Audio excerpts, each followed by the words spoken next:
Hello and welcome back to Roof Railways, the how-to series. In the last episode we built the layout, well the baseboard in a sense. Got the fiddle yard over there and the board here. But one thing that I forgot to mention in the first ever episode of the basics, which can be found also on the channel, is inspiration and the different genres and types that you can build your layout in, and even then the rules that govern that. So let's just get into that. Thank you. Just want to say before we start the video, thank you to our Patreon subscribers. Their names should appear on screen right now. If you haven't already subscribed to the channel, please do so. It really helps us out, and we're just on the road to 200. Thank you. Don't forget to click the notification bell so you will be notified whenever we post a new video. And if you would also like to support us on Patreon, there will be a link in the description below. Thank you. So when building your layout, you've got to consider some things such as era and, well, location. There are many locations that you can build your layout. Those including Switzerland, Germany, France, America, England.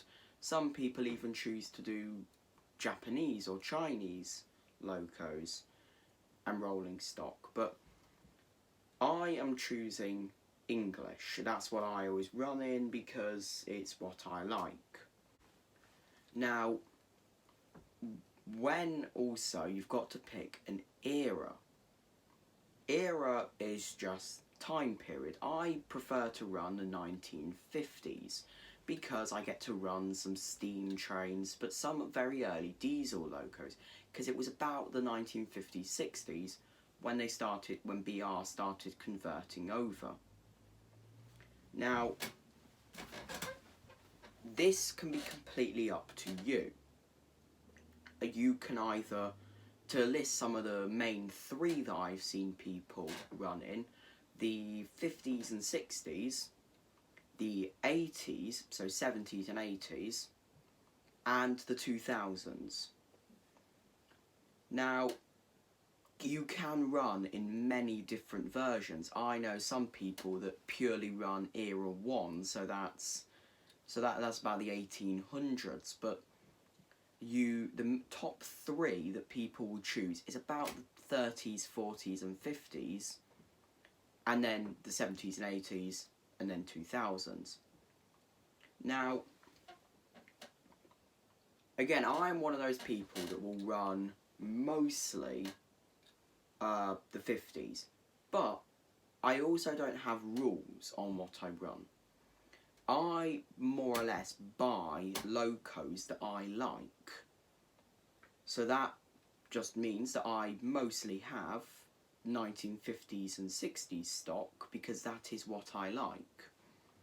But I do have some very modern era stock, especially my EMR HST, which is a livery that only came out a couple years ago. So I do buy and run what I like. So again, it's your railway. There are no rules on what you can do. If you want to run a multitude of locos just because you like them, no one's going to take that away from you. And that is the beauty of it. So again, getting back into now layouts, modern era stock. Modern era is about 2000s onwards, and that is, you know, stuff like your class 66s and 180s and 142s, stuff like that. And there'll be some pictures now all about what modern era looks like. And then some people, like Everard Junction, prefer to do about the 70s and 80s because that's when they grew up. And again, there'll be some pictures now about what that looks like. As you can see, it's mostly diesel. There's barely any electric or steam. Then you get into what I have seen to be the most popular era is about the 50s and 60s, somewhat 40s as well in there. And that is steam and a little bit of diesel. Now, again, there'll be some pictures up now. Now, this, again, you don't have to do this. If you want to run a specific year, you can. So many people that I know only run, I know one guy who runs 1952.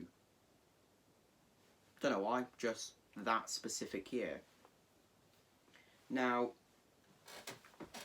with the layout as well, you don't have to have a big layout. Some people prefer to have collecting the trains and wagons and stuff like that. So their layout is more just a circle of track. No detail, just a circle of track, and they spend all their money on the actual locos. Some people prefer the detail and the little details, so they will make a big effort on the actual layout rather than collecting the locos. So that is purely up to you and what you want. Take IC82 for example. His layout is just a couple circles on his floor in the conservatory. So in total, what is right for you? You've got to pick your era, location, or, well, anything really. Now, one thing that I will say most people enjoy, and I've built a couple of these in the past, is preserved layouts. Now, a preserved line is, well, we've all ridden on them, haven't we? And they, as we know, have anything go rules. So you would get away with running 1930s stock right next to a 1980s stock, and it would be accepted. You can run anything on a preserved layout and it will work. Some preserved layouts that I know, they even add in some German locos, because why not? So if you do really want to have a proper layout but don't know what era to run, I recommend going for a preserved line, because you get to run anything really. So thank you for watching this episode. I'm really sorry that I can't get this track done sooner. It's still in the post. Well, still at the warehouse really. But as said earlier, if you haven't already subscribed, please do. It is free.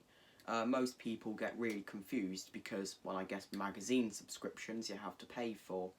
But please note that YouTube subscriptions are free. All you have to do is click that button below.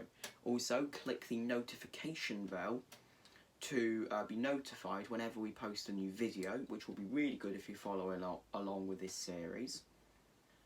And if you do want to support on Patreon, there'll be a small link in the description. Thank you.